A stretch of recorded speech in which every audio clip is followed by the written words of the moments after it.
حضرت اسماء بنت یزید رضی اللہ تعالی عنہا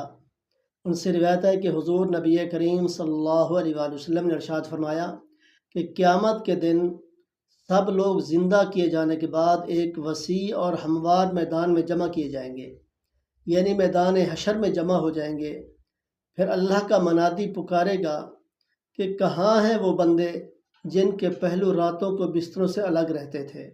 یعنی راتوں کو وہ جاگتے رہتے تھے، راتوں کو عبادت کرتے تھے، بستر چھوڑ کر جو راتوں کو تہجد پڑھتے تھے،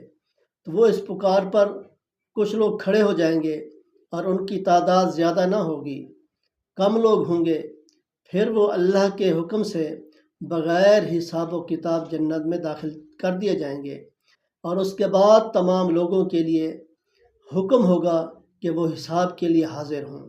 اور ان سے حساب کتاب شروع ہو جائے گا۔ تو اکثر